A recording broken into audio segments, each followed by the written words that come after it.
Hello, hello, j'espère que vous allez bien. Moi, je me porte à merveille.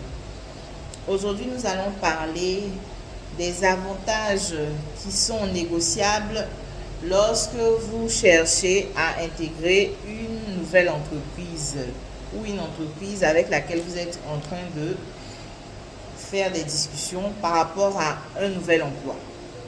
Beaucoup de personnes posent cette question, donc je vais y répondre en même temps dans cette capsule.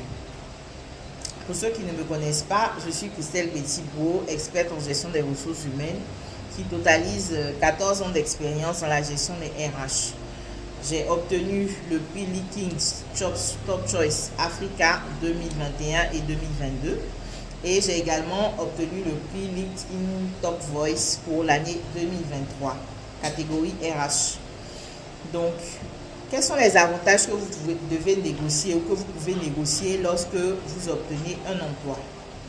Nous avons l'assurance maladie. L'assurance maladie, ce n'est pas systématique dans toutes les entreprises, donc vous pouvez demander à avoir une assurance maladie. Le taux de couverture varie selon les entreprises. L'idéal, c'est d'avoir 100%.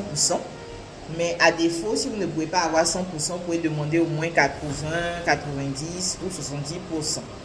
Il y a des entreprises qui financent la totalité de l'assurance maladie et il y a d'autres dans lesquelles l'employé paye une partie mensuellement et l'entreprise paye une partie aussi mensuellement.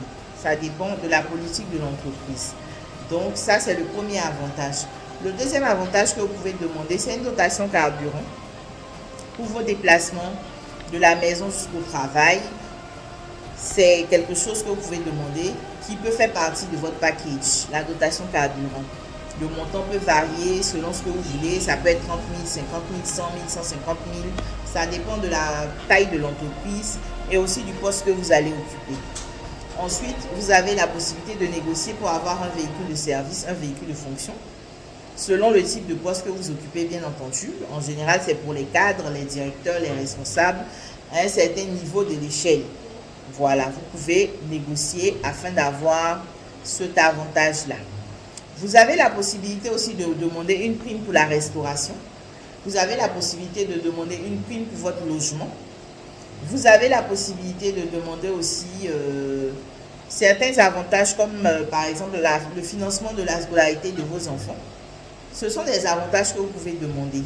Quand on dit avantages qu'on peut demander, ça veut dire que l'employeur est libre de refuser, ce n'est pas une obligation. Mais vous devez avoir en idée tous ces avantages que vous pouvez demander afin de savoir comment est-ce que vous pouvez négocier ces avantages-là. Ça compte beaucoup.